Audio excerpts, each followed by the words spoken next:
श्री कृष्ण गोविंद हरे मुरारी, हे नाथ नारायण वासुदेवा।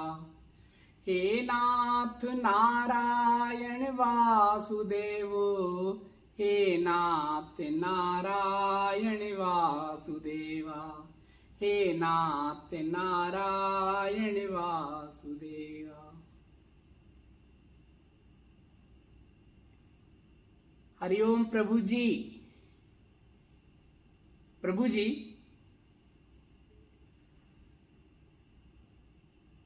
आप लोगों के बहुत सारे मैसेज आ रहे हैं पिछले जो 3-4 वीडियो अपलोड किए हैं। किसी दिन जो आपके मैसेज आए हैं उसके आपको जवाब देंगे, आपकी शंकाएं और जो जिज्ञासाएं हैं उसका समाधान करने का प्रयास करेंगे। एक प्रभु जी वीडियो पहले का बना रखा है, आज वही वीडियो अपलोड कर रहे हैं। गंगोरी में पिछले वर्ष लॉकडाउन से पहले हम राजस्थान में थे प्रभु जी। एक स्थान है मुकाम, जो विश्नोई समाज है उनका वो एक तरह से तीर्थ है, हेडक्वार्टर है। और वहां वो अपने सदगुरु भगवान जम्बेश्वर की समाधि स्थान है और वो लोग वहां जाते हैं हर अमावस को। वहां पर लोग आते हैं, व्रत उपवास रखते हैं और चले आते हैं। और मेरा ऐसा सौभाग्य था कि मुझे बहुत समय तक वहां रहने का अवसर मिला। और वहां चले जाते थे जंगल में, कहीं भी जाके बैठ जाते थे, बातें करते थे, सत्संग करते थे। तब यूट्यूब चैनल भी नहीं था, बस पता नहीं क्यों कैमरा सामने रख लेते थे। किसी से कोई बात करनी होती थी, 1 to 1 सत्संग होता था पर कैमरा सामने रख लेते थे। ऐसे ही एक दिन एक साधक गए, बैठे, बोले ध्यान का कुछ बताइए बताइए। वो ध्यान के वर्षों से ध्यान कर रहे थे, तो हमने कहा ठीक है चलो। एक दिन गए जंगल में, बैठ गए और ध्यान पर बातें की, वही बातें जो हम आप लोगों से शेयर कर चुके हैं। सब रास्ते हैं भगवान की तरफ जाने के, लेकिन वो चूंकि ध्यान प्राणायाम ही कर रहे थे इसलिए उनको बताया और उसी वीडियो को आज हम अपलोड कर रहे हैं। कई लोग कहेंगे कि तो हम सब देख चुके हैं, जान चुके हैं। तब आपने गंगा के किनारे जाना होगा, अभी आप राजस्थान के उस स्थान पर आकर देख लीजिए। बहुत ऊर्जावान क्षेत्र है वो, ऐसा मेरा अनुभव है और मैं बहुत समय तक वहां रहा हूं।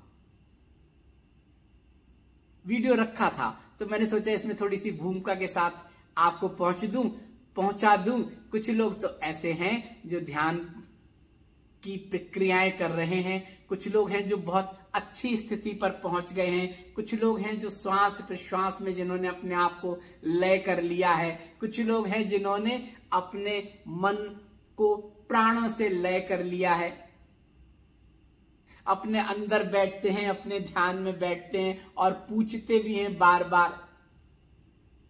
तो उनमें से शायद किसी को, कुछ लोगों को ये वीडियो लग सकता है कि उन्होंने जो कर रहे हैं या जो हम बता चुके हैं उसका ये एक और क्या कहते हैं दोबारा बताने जैसी प्रक्रिया है। तो शायद इसमें कुछ आनंद मिले। आप प्रभु जी इसका आनंद ले लीजिए। मुकाम पर कुछ और वीडियो बनाए हैं तो वो फिर आपको दिखाएंगे। राजस्थान में हम जाते हैं, बीकानेर जाते हैं, तो बीकानेर के से 60 किलोमीटर पहले एक स्थान है मुकाम, विश्नोई समाज का तीर्थ है वो। ऐसा है प्रभु जी, आज इस वीडियो का आनंद ले लीजिए। कल फिर हम किसी विषय पर लेकर फिर किसी सब्जेक्ट पर आपसे बातें करेंगे और जो आपके प्रश्न आ रहे हैं, जो आपके मैसेज आ रहे हैं, उस पर हम आपसे कभी चर्चा करेंगे। लेकिन अभी हमें समय नहीं मिल पा रहा है तो हम बहुत कम मेल पढ़ पाते हैं, बहुत कम आपके कमेंट्स देख पाते हैं। लेकिन कभी समय मिलेगा तो देखेंगे और देखेंगे तो आपको उन शंकाओं और जिज्ञासाओं का समाधान करने का प्रयास करेंगे। ठीक है प्रभु जी, आज इस वीडियो को देख लीजिए। हरिओम हरिओम प्रभु जी। तो प्रभु जी, ये स्थान जो है, इस स्थान के बारे में ये है कि आज से 550 साल पहले जम्बेश्वर नाम से एक संत हुए हैं, वो यहीं 200 किलोमीटर के आसपास बहुत सारे स्थान हैं जहां उनकी लीलाएं हुई हैं। कहीं जन्म हुआ है, कहीं साधना की है, यहीं समाधि ली है। यहाँ पर जो समराथन में मंदिर है, यहाँ उन्होंने साधना की है, और जहाँ हम रहते हैं मुकाम में, वहाँ उनका समाधि स्थल है। शरीर यहीं उनका पूरा हुआ और नीचे उनकी समाधि बना दी गई। उन्हीं ने आज से 550 साल पहले विष्णोई समाज की स्थापना की थी, विष्णोई संप्रदाय की। विष्णोई मतलब जो विष्णु के भगत हैं। विष्णोई का मतलब, हमने बहुत सारे नामों के आगे आप देखते हैं ना विष्णोई जुड़ा हुआ है, तो विष्णोई एक संप्रदाय है, एक जैसे राधा स्वामी हैं, ब्रह्म कुमारीज हैं, ऐसे विष्णोई हैं जो विष्णु के अनुयायी हैं और जम्बेश्वर जी के शिष्य हैं।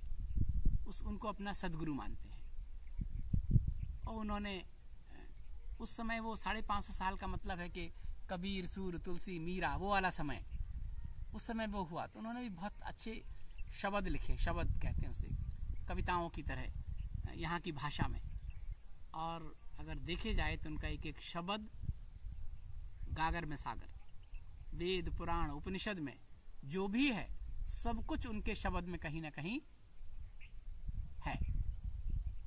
कुछ भी बात करें।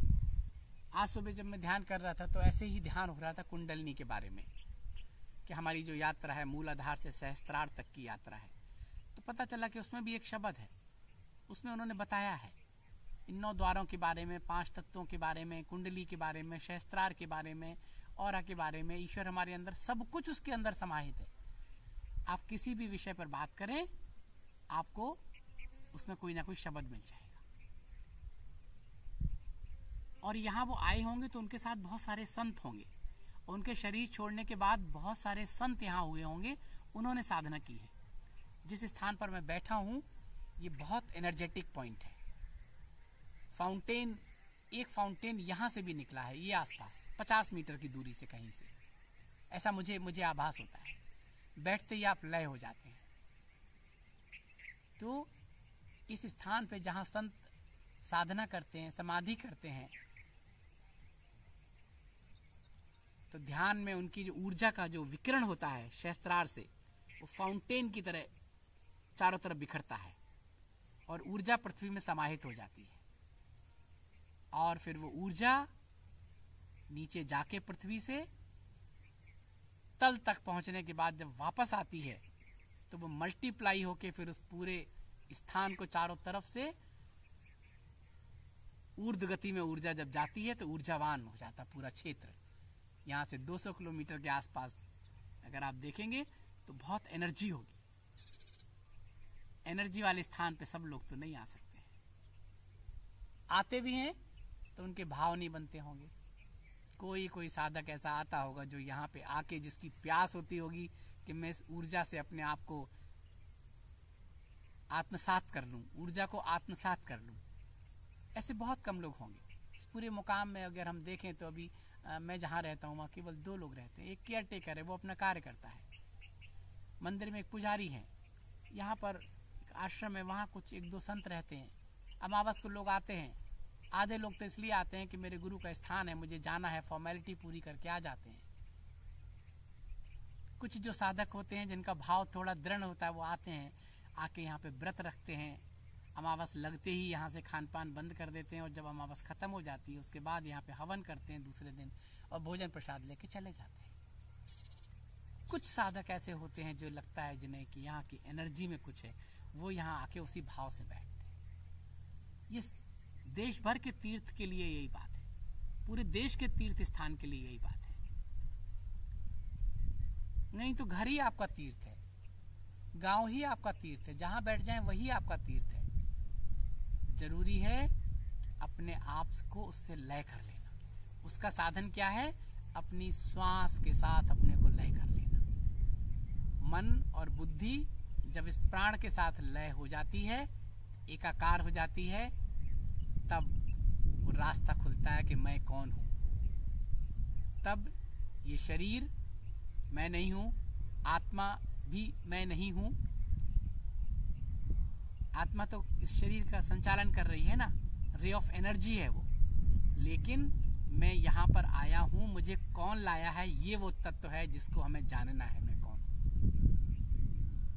आज मैं यहाँ आया हूँ, मेरे साथ एक और साधक आए हैं। आज मेरा आने का नहीं था इधर, उनको भी ये था कि आएंगे तो उन्हें फोन कर देंगे, फोन पर बात नहीं हुई तो वो आ गए धर्मशाला में। उन्होंने कहा मैं जा रहा हूँ, मैंने मना कर दिया कि आज मेरे जाने की इच्छा नहीं है, कल जाऊंगा। लेकिन फिर जो अंदर वो तत्व है, उस तत्व ने कहा कि नहीं, चलना है। मेरी इच्छा, शरीर की इच्छा, विचार एक तरफ हो गए और उस तत्व ने जब कह के चलना है तो तुरंत मैं वहां पे आश्रम की छत पर गया। मैंने उनको रोका, मैंने कहा आधे घंटे में हम चल रहे हैं। वो भी साधक है, उनको भेजा उस तत्व ने मुझे बुलाने के लिए। मेरी इच्छा ना होते हुए, आज ठंडी बहुत थी यहाँ सुबह, अभी तो बहुत आनंद है, प्रकाश है। तो उस तत्व ने मुझे कहा चलो, और हम आ गए और इस स्थान पर आके बैठ गए। तो वो उस तत्व को जानना है मैं कौन हूँ। उसको जानने के लिए आप आए, यहाँ बैठे, मन और प्राण को अपनी सांस के साथ लय कर लें, अपने सदगुरु का आह्वान करें, तो थोड़े शरीर में आपकी जो फोटोकॉपी है, जो कारण शरीर है, वो आपके सामने आ जाएगा। तब आपको अपने इस बिंदु पर ध्यान नहीं करना है। सब कहते हैं यहाँ ध्यान करो, ये आज्ञा चक्र है, ये तीसरी आंख है। ये आंख तो अंदर खुली हुई है, ये यहाँ तो खुलेगी नहीं। वो खुलने के लिए तो दूसरे ही शिव ही चाहिए। तो हमें क्या करना है, जब हम फोटोकॉपी लेके हमारे सामने आ जाती है, तब वो आंख पर हम फोकस करते हैं, तब हमारा ध्यान उस आंख पर होता है, तब वो हमें देखती है। अभी तो हम देख रहे हैं, हम कहाँ देख रहे हैं, हम यहाँ देख रहे हैं, आगे चक्र पर क्या है, यहाँ कुछ दिख नहीं रहा है। अंदर की आंख है, अंदर जाने के लिए तो अंदर जाने का रास्ता कहाँ से है, वो तो श्वास, प्राण। तब कैसे उसको देख पाएंगे? शरीर तो नहीं है, हमें तो उस तत्व को जानना है। तब थोड़े समय में जब हम प्राण के साथ मन बुद्धि को लय कर लेते हैं, तो हमारा कारण शरीर, हमारी फोटोकॉपी हमारे सामने आ जाती है। तो हम यहाँ ध्यान केंद्रित नहीं करते हैं, तब हम सामने ध्यान केंद्रित करते हैं, और वो तीसरी आंख है, वो तीसरी दृष्टि है, वो हमें देखती है। उसको जानना है।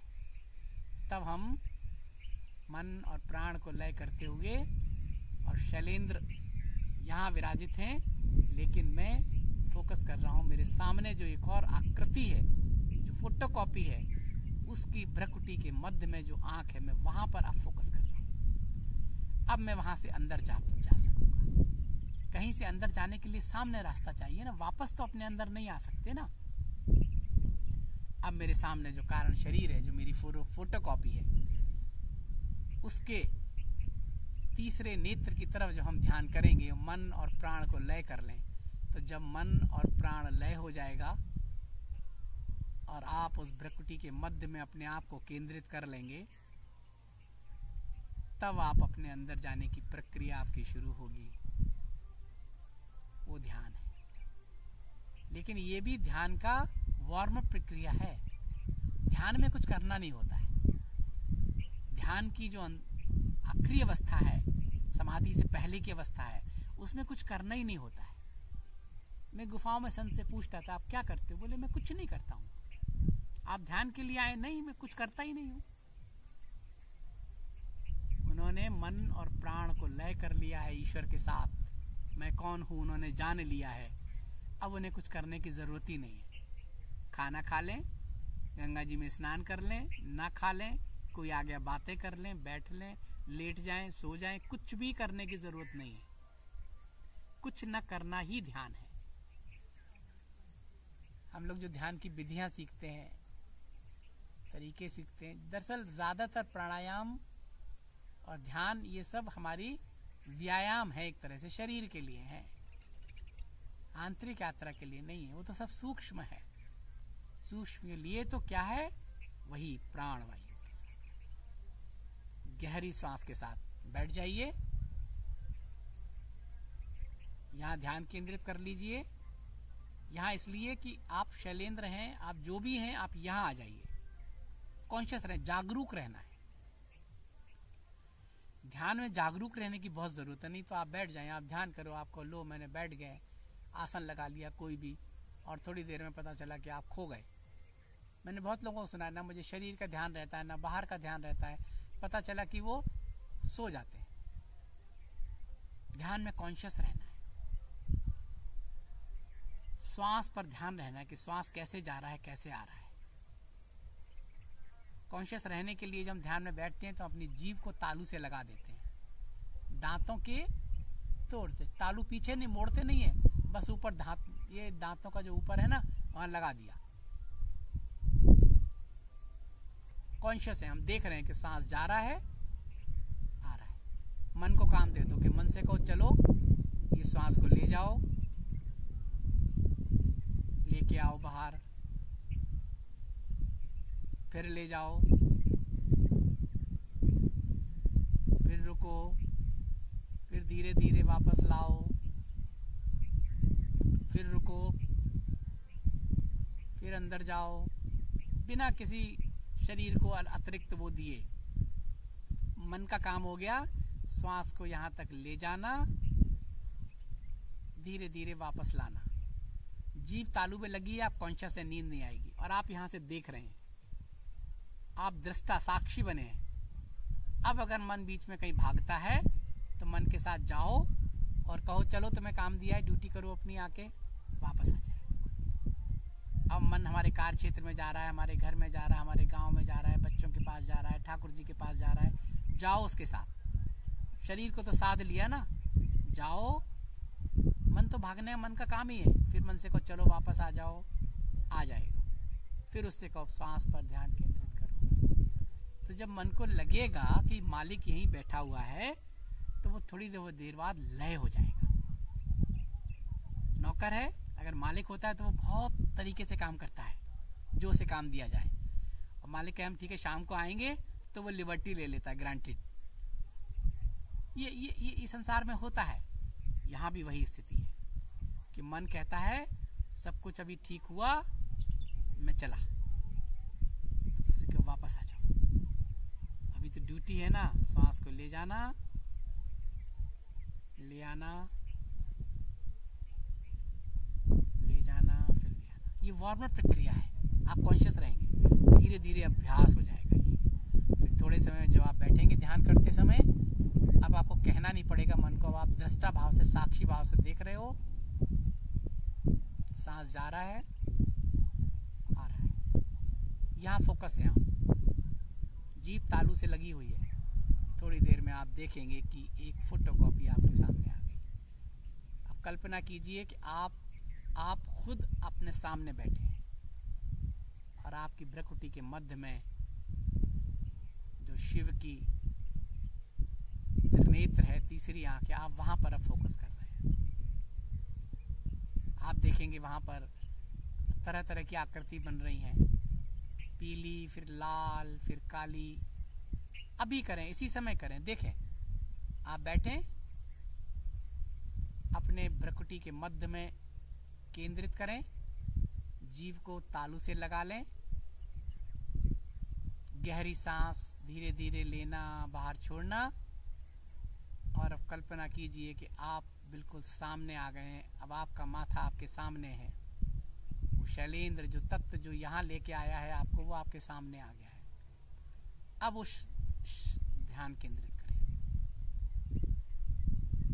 धीरे धीरे अभ्यास होते होते ऐसा लगने लगेगा आपको कहीं ना कहीं वहां एक ज्योति दिखाई देने लगेगी। वो लाइट है, रे ऑफ एनर्जी।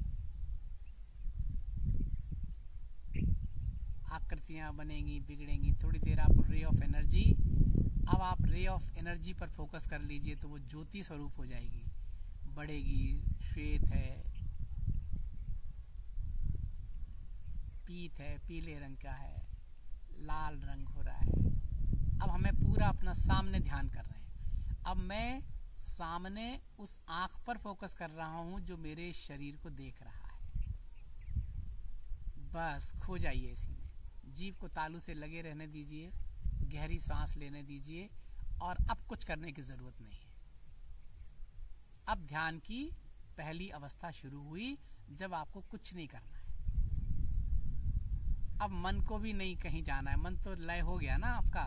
90 दिन में, 60 दिन में मन प्राण के साथ, गहरी सांस के साथ हो गया। बस मन से कहो चलो, मशीन शुरू, काम शुरू, ऑटोमेटिक, ऑटो मोड पर आ गया। जीभ तालू से लगी रहने दें, जागरूक है। अब सामने भ्रकुटी में उस त्रिनेत्र को देख रहे हैं।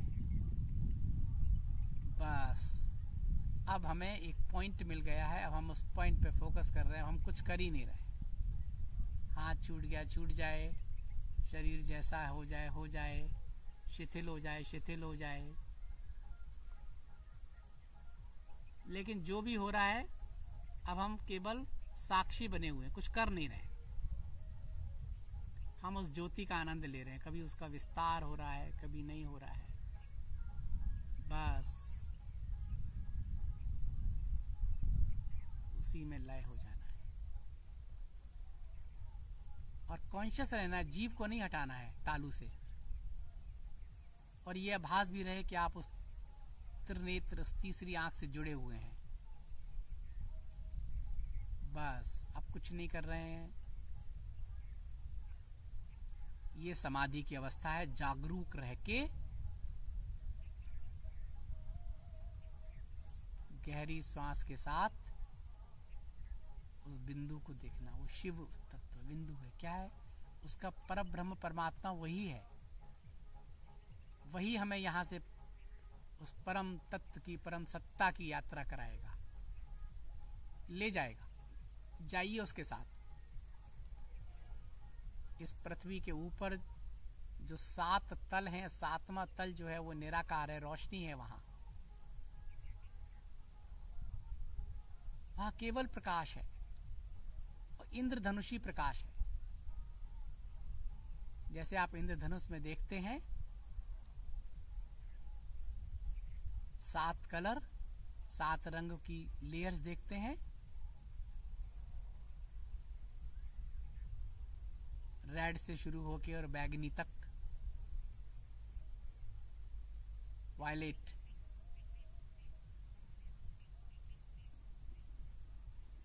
ऐसे ही वो विभिन्न लाइट्स का भंडार है, पावर हाउस है, निराकार है, आदि शिव है, वही है आदि शिव। ब्रह्मा विष्णु महेश, इसका क्रिएटर है वो, ऑलमाइटी। उससे अपने आप को एकाकार कर लेना है, उसकी कल्पना करना है। आप हल्के हो जाएंगे, ऐसा लगेगा शरीर बहुत हल्का हो गया। क्यों? अब आपको अपने शरीर की तरफ नहीं देख रहे हैं, शरीर की क्रिया की तरफ नहीं देख रहे हैं, श्वासों की तरफ भी आपका ध्यान नहीं है। आप कॉन्शियस हैं, जीभ तालू से लगी है, आंखें सामने अपने ही शरीर के प्रतिरूप पर, अपने ही कारण शरीर के भ्रकुटी में मध्य में विरजित है। और वो लाइट होगी, उस लाइट के साथ आप जाइए, जहां आपको ले जाए आप जाइए। भूल जाइए आप शरीर हैं, भूल जाइए आप यहाँ बैठे हैं। अब शरीर जो हो रहा है होने दीजिए, गिर रहा है गिरने दीजिए। सोना नहीं है क्योंकि जीव लगी है और आप सामने उस लाइट में देख रहे हैं, आप कॉन्शियस भी हैं। अब आप कॉन्शियस, केवल आप और वो प्रकाश एक लय हो गए। अब मन और प्राण की जरूरत नहीं है, अब कुछ करने की जरूरत नहीं है। आपको उस प्रकाश के साथ लय हो जाना है, जो प्रकाश के साथ आपको पावर हाउस की यात्रा करा दे। वहां गुरु सदगुरु अब बीच में नहीं है, कोई ईश्वर का कोई साकार रूप बीच में नहीं है। लाइट है केवल, रे ऑफ एनर्जी। वही रे ऑफ एनर्जी तो आपकी सत्ता है, वही रे ऑफ एनर्जी आपको उस परम सत्ता तक ले जाएगी। आसान है। फिर से सुने, ध्यान करें। अभी बैठे, बैठ जाएं, आसन में बैठ गए। और बैठने से पहले थोड़ा सा शरीर को व्यायाम कर लीजिए, उछलिए कूदिए, हाथों को चलाइए, मालिश कीजिए, कुछ भी कीजिए, शरीर थक जाए 10 मिनट तक। ध्यान में बैठने के पहले जरूर ये 10 मिनट तक ये शरीर थक जाए। नहीं तो क्या होता है, बैठते ही थोड़े समय में शरीर के जो सेल सोए होते हैं, जब वो जागते हैं ना, तो वो कभी करवट बदलेंगे, कभी ऐसे ऐसे करना हो, कभी कुछ होगा। आप जागते हो ना सोते से, तो क्या क्या होता है, हाथ फैलाते हैं, पैर फैलाते हैं, सब क्योंकि वो सोए हुए सेल जागते हैं। तो हम उन्हें पहले उन्हें जगा देना है, क्योंकि फिर वो तब सो पाएंगे। हमें तो उन्हें सुलाना है ना, तो पहले जगाना है। थोड़ी दौड़ लगा लीजिए, उछल कूद कर लीजिए, हाथों पे थोड़ा सा ऐसे ऐसे मल लीजिए, पूरे शरीर को, आंखों को, हाथ सबको मल लीजिए। जब लगे कि थकान हो रही है, सब आहा, सिर को भी मल लीजिए, अब बैठ जाइए। और बैठने के सबसे पहले कुछ समय तक ओम भ्रामरी करिए। ओम भ्रामरी करने से क्या होता है कि आपने सेल को तो जागृत कर लिया, सारे नाड़ियां जो हैं अंदर, उनमें भी एक संचार होना है, तेज होना है। और वो नाड़ियों में संचार तेज करने के लिए क्या, हमारी मस्तिष्क में हलचल होनी चाहिए। और मस्तिष्क में जब हलचल होगी तो वो नाड़ियां सक्रिय होंगी, तो पूरे शरीर की नाड़ियां सक्रिय हो जाएंगी। अब मस्तिष्क को सक्रिय करने के लिए क्या करेंगे, कान में कॉटन डाल लीजिए, बैठ जाइए। अब थोड़ी देर के लिए 1 मिनट, 2 मिनट, 5 मिनट ओम भ्रामरी करिए।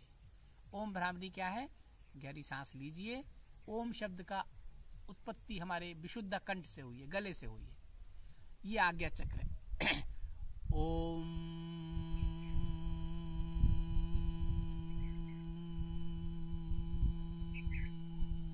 जब आप ऐसा करेंगे और कान में कॉटन लगा होगा तो आपको लगेगा पूरे मस्तिष्क में झंझनाहट हो रही है, और यहाँ भी झंझनाहट हो रही है। 3 महीने के अभ्यास के बाद आप देखेंगे कि यहाँ की झंझनाहट कम हो गई है, यहाँ की झंझनाहट बढ़ गई है। प्रणव शुरू हो गया है। ये प्रणव नाद, इस नाद को ही हमें सुनना है। ओम भ्रामरी करते समय यहाँ झंझनाहट होगी, यहाँ होगी। कानों में कॉटन लगी है या ईयर प्लग लगा है तो आप उसको सुन पाएंगे। जब आप देखें यहाँ की कम हो रही है, यहाँ की बढ़ रही है, इसकी मतलब आप सही रास्ते पे। ओम,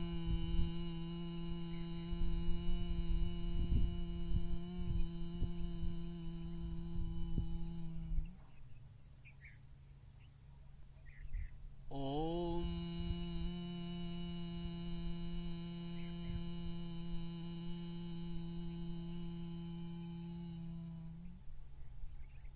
गहरी सांस। ओम,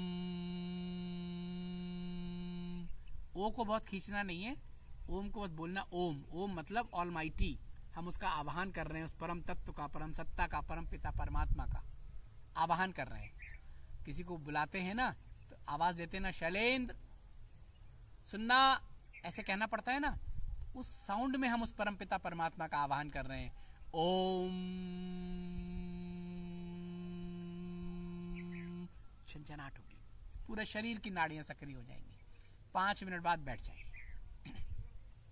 अब क्या करना है, अब हमें गहरी सांस को, मन और प्राण को लय कर देना है। मन से कहना चलो, शरीर में कोई हलचल नहीं, बस गहरी सांस, धीरे धीरे जा रहे हैं। भाव कर लें, सांस आगे पीछे जा रही है, जाने दीजिए। देखिए मैं जा रहा हूं जैसे,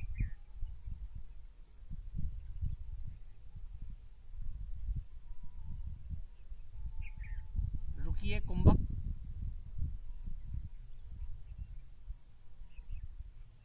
एक्साइल,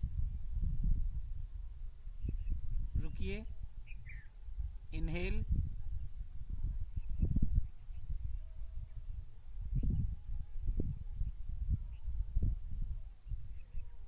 रुकिए, छोड़िए,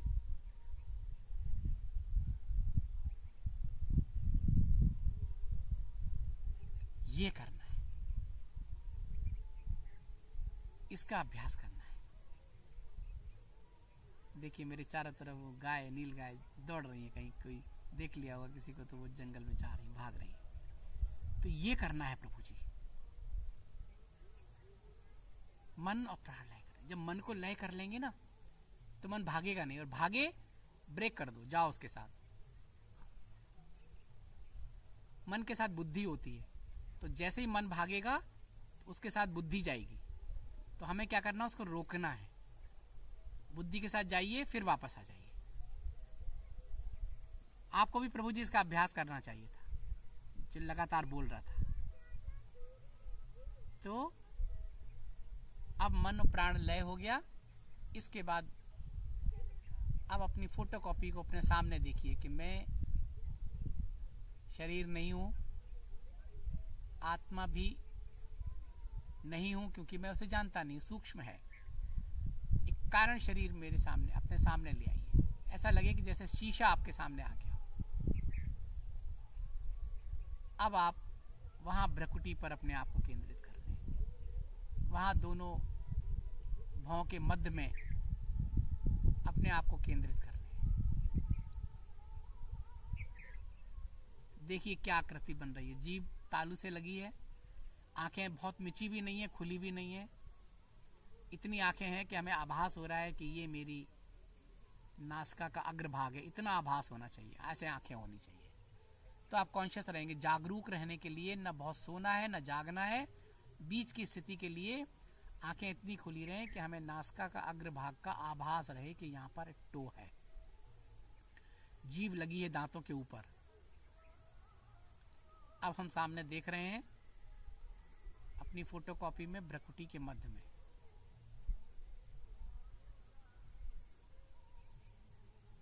अब खो जाइए,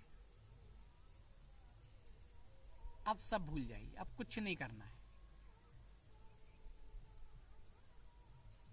और कुछ ना करना ही ध्यान है। ये अवस्था जैसे जैसे बढ़ती जाएगी आप समाधि की ओर जाएंगे। आपको घंटों लगेगा कि मैं जाग रहा हूं लेकिन मैं कुछ कर नहीं रहा हूं, मेरे शरीर में कोई हलचल नहीं हो रही है, शरीर निष्क्रिय हो गया है लेकिन मैं सजग हूं। मैं कौन हूं? वो ही तत्व, वो कॉन्शियस है। वो जो तत्व जो मुझे यहाँ जंगल में लेके आया, वो जो मुझे राजस्थान में यहाँ आके जिसने मुझे बैठा दिया, वो जो मुझे आज यहाँ लेके आ गया, उसको जानना है। अब उससे अपने आप को जोड़ लीजिए, उस तत्व से अपने आप को जोड़ लीजिए, उस तारतम्य से अपने आप को तारतम्य बना लीजिए।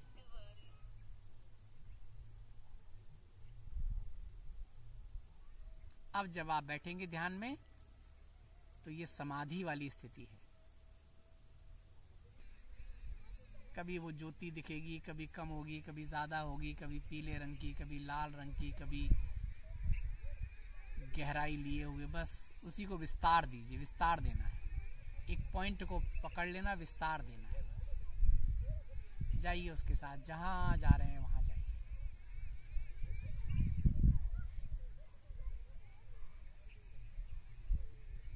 अब आप कुछ नहीं कर रहे हैं, कोई ध्यान नहीं, कोई श्वास नहीं, प्राणायाम नहीं, उस ज्योति का आनंद ले रहे हैं। और आंखें बहुत मिची नहीं है ना, थोड़ी खुली थोड़ी बंद हैं, तो अगर हम सामने भ्रुकुटी में देख भी नहीं पा रहे हैं तो भी जो सामने चित्र अंकित हो रहे हैं, छोटे छोटे से पॉइंट दिख रहे हैं, काले पॉइंट, ये पॉइंट, और देखिए वो ऊपर को तरफ करेंगे, ऊपर जाएंगे, नीचे जाएंगे, इनका विस्तार कीजिए।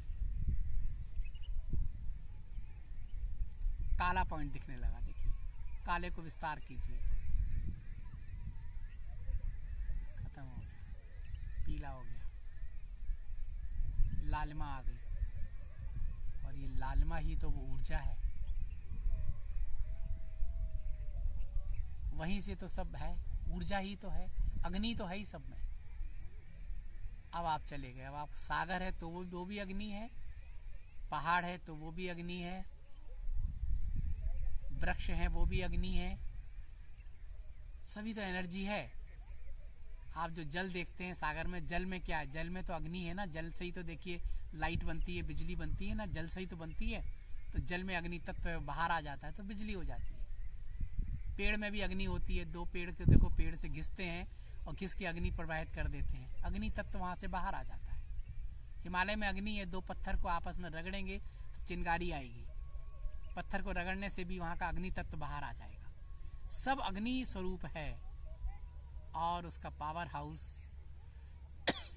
जो सातवां तल है, हमारे शरीर का भी सातवां तल, सहस्त्रार का अग्नि द्वार है, उसको अग्नि द्वार भी कहते हैं। जब हिमालय में संत रहते हैं, उनको जब शरीर छोड़ना होता है तो उनके शरीर का अंतिम संस्कार कौन करेगा?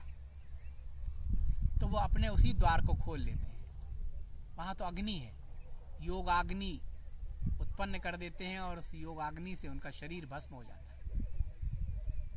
सब जगह तो अग्नि है, जल में अग्नि है, वायु में अग्नि है। देखिए जब वायु बहुत तेज रगड़ होती है तो उसमें भी अग्नि पैदा हो जाती है, बिजली गिरी, चमकी बिजली गिरी। जल में भी अग्नि है, बनता है, पावर हाउस में पानी से ही बनते हैं अग्नि। हिमालय में अग्नि है, पत्थर से रगड़िए अग्नि निकलेगी। आकाश तो है ही अग्नि, आकाश का सातवां तल तो अग्नि है ही, वो तो पावर हाउस है। उस तत्व को जागृत करना है प्रभु जी, उसके साथ समाहित होना है और उस साथ में तल की यात्रा करना। इसको जिसने समझ लिया उसे न कहीं मंदिर, मस्जिद, गुरुद्वारे,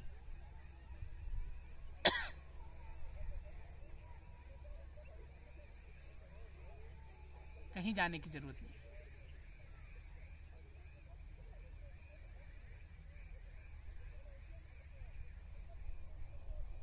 अपने आप में लीन हो जाइए, अपने आप को समझ लीजिए। जो भी कर्म करें प्रभु के लिए करें, जो भी करें प्रभु के लिए करें। उस भाव में जब आप जीने लगेंगे और आप जब सब में ईश्वर को देखने लगेंगे